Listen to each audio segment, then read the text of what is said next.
بسم اللہ الرحمن الرحیم۔ ناظرین، قرآن پاک میں اللہ تبارک و تعالی نے مختلف احکامات میں یا ایھا الذین آمنوا ارشاد فرمایا، اے ایمان والو، اور مختلف آیات میں یا ایھا الناس بھی کہہ کر خطاب فرمایا کہ اے لوگو۔ جس وقت خطاب کا یہ انداز ہوتا ہے اس وقت مسلمانوں کے ساتھ ساتھ کفار بھی مخاطب ہوتے ہیں۔ آج کے درس میں کچھ اسی طرح کے احکامات ہیں جس میں اللہ تبارک و تعالی نے مسلمانوں کے ساتھ ساتھ کفار کو بھی خطاب فرمایا، اور چونکہ سورہ لقمان کا ہمارا یہ آج کا جو سیکنڈ لاسٹ لیکچر ہے، عنقریب اس کا اختتام ہوگا۔ ارشاد باری تعالیٰ ہے، یا ایھا الناس اتقوا ربکم، اے لوگو اپنے رب سے ڈرو، وخشوا یوما، اور اس دن سے ڈرو، لا یجزی والد عن ولدہ، کہ جس دن کوئی باپ اپنے بیٹے کا بدلہ نہ بنے گا، ولا مولود ہوا جاز عن والدہ شیئا، اور نہ ہی کوئی کام آنے والی اولاد اپنے باپ کے کام آئے گی، اسے نفع پہنچائے گی۔ ان وعد اللہ حق، بلا شبہ اللہ کا وعدہ جو ہے وہ حق ہے۔ فلا تغرنکم الحیات الدنیا، تو تمہیں دنیاوی زندگی دھوکے میں مبتلا نہ کرے۔ ولا یغرنکم باللہ الغرور، اور نہ ہی بڑا دھوکہ دینے والا تمہیں اللہ کے علم پر دھوکے میں مبتلا کرے۔ ناظرین، اس آیت کریمہ کے اندر مختلف احکامات ہیں۔ سب سے پہلا حکم خوف خدا اور خشیت الہی کا ہے۔ اے لوگو اللہ سے ڈرو، اے کفار تم بھی ڈرو اور اسلام قبول کر لو، اللہ کی اطاعت کی طرف مائل ہو جاؤ۔ اے مسلمانوں تم بھی اللہ سے ڈرو کہ اس کے احکامات میں کوتاہی نہ ہونے پائے، معصیت کی طرف مت جاؤ، رسول اللہ صلی اللہ علیہ وسلم کی کامل اور اکمل پیروی اختیار کرو۔ ناظرین، اسلام نے سزاؤں پر جو اعتماد کیا وہ کم، اور انسانوں کے دل کی دنیا بدلنے کے حوالے سے رہنمائی فرمائی۔ مطلب یہ ہے، دیگر جتنے بھی مذاہب ہیں ان کے اندر اگر کوئی شخص جرم چھوڑتا ہے، کسی برائی کو ترک کر دیتا ہے سزا کے خوف سے، لیکن اسلام کا جو طریقہ کار ہے وہ یہ ہے کہ اسلام نے انسان کے اندر کو بدلا، انسان کے اندر کے انسان کو چینج کیا، اور وہ اس انداز سے کہ اسے خوف خدا کی تلقین کی۔ اللہ سے ڈرو۔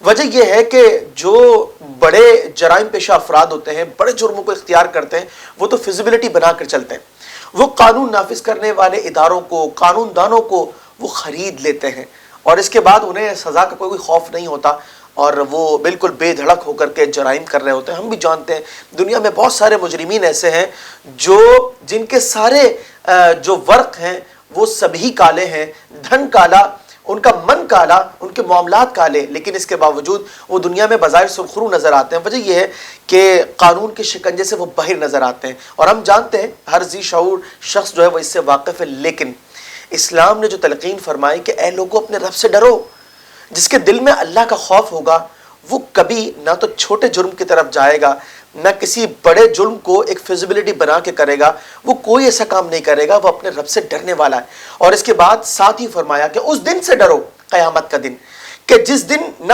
باپ اپنے بیٹے کے کام آئے گا، نہ بیٹا باپ کے کام آئے گا۔ کیا خوبصورت انداز ہے سمجھانے کا کہ دنیا کے اندر ایک باپ اپنی اولاد کے لیے اپنی زندگی داؤ پر لگا دیتا ہے، اپنی ساری خواہشات اور آرام کو قربان کر دیتا ہے، اور وہ بہت سی وہ قربانیاں دیتا ہے جو شاید کسی اور کے لیے نہ دے، لیکن بس وہ یہ کہتا ہے کہ میری اولاد۔ لیکن بتا دیا گیا کہ بروز قیامت وہ دن ہے کہ جس دن باپ دیکھے گا کہ بیٹا عذاب میں گرفتار ہے، وہ یہ کہے گا کہ آج مجھے میری فکر ہے۔ اور اسی طریقے سے جو کام آنے والی اولاد ہوتی ہے، تابع فرمان ہے، ایک بیٹا ہے جو کما کر دیتا ہے اور آسائشوں کا بھرپور خیال رکھتا ہے، والد کو، والدہ کو کوئی تکلیف نہ ہونے پائے، اپنی ساری ایفرٹ وہ کرتا ہے اور ہر طرح کے اسباب اختیار کرتا ہے، لیکن کل بروز قیامت یہی اولاد اگر مثال کے طور پر والدین غیر مسلم ہوئے یا گناہ گار ہوئے اور عذاب میں گرفتار ہوئے تو یہ اولاد دیکھنے کے باوجود بھی کام نہیں آئے گی۔ اور اس کے بعد فرمایا کہ ان وعد اللہ حق، بلا شبہ اللہ کا وعدہ حق ہے، کسی غلط فہمی میں مت رہنا۔ اور فرمایا کہ تمہیں دنیاوی زندگی دھوکے میں مبتلا نہ کر دے۔ آج یہ کہا جاتا ہے، بڑی غلط فہمی ہے لوگوں کو کہ جناب دنیا کے ساتھ قدم ملا کر چلنا چاہیے، بس جیسی روش ہو ویسا اپنے آپ کو کر لینا چاہیے، اور تھوڑا بہت معاملہ ہو تو درگزر کرنا چاہیے۔ نہیں، اگر آج دنیا زیادہ کمانے کے چکر میں حلال اور حرام کی تمیز کو بھول چکی ہے، تم ایسا مت کرنا۔ اگر آج دنیا فیشن کو دیکھ کر کے بے حیائی کی طرف مائل ہو گئی ہے، تم نے ایسا نہیں کرنا۔ آج اگر وہ اخلاق کی پستی کے اندر ہے، تم اللہ کی معصیت کا راستہ اختیار مت کرنا۔ اگر وہ آج عبادات کو ترک کر چکی ہے تو تم نے اس کو اختیار نہیں کرنا۔ فلا یغرنکم باللہ الغرور، تمہیں بڑا دھوکہ دینے والا دھوکے میں مبتلا نہ کر دے اللہ کے علم کے معاملے میں۔ ناظرین، یہ بھی ایک بڑی غلط فہمی ہے لوگوں کو کہ اللہ تعالیٰ تو دیکھ رہا ہے، وہ کریم پروردگار ہے، مغفرت فرمانے والا ہے، معاف فرمائے گا۔ دیکھو نا، ابھی بھی تو ماشاءاللہ کتنا اچھا ہے، حالانکہ بہت سارے گناہ ہو جاتے ہیں لیکن اس کے باوجود رب کرم کرتا ہے۔ ناظرین، بات یہ ہے کہ دنیا کے اندر اللہ تبارک و تعالیٰ نے آزمائش کا سلسلہ رکھا، چھوٹ دی ہے، لیکن کل بروز قیامت اس کے علم میں ہر چیز ہے، کس نے کیا کیا، ہر معاملے کا احتساب دینا۔ چنانچہ ہر عمل کے بارے میں فکر کرنی ہے، کہیں یہ سوچ کر کہ رب کریم غفور الرحیم ہے، گناہوں کی طرف مائل ہو جاؤ، وہ دیکھ رہا ہے، پھر بھی پروردگار نواز رہا ہے تو یہ نوازشات کا سلسلہ آخرت میں بھی رہے گا۔ ایسا کچھ نہیں ہے، آخرت کے اندر تو اچھے کام کیے تو اچھا بدلہ، اور برے کام کیے تو سخت ترین عذاب میں گرفتار ہونا پڑ سکتا ہے۔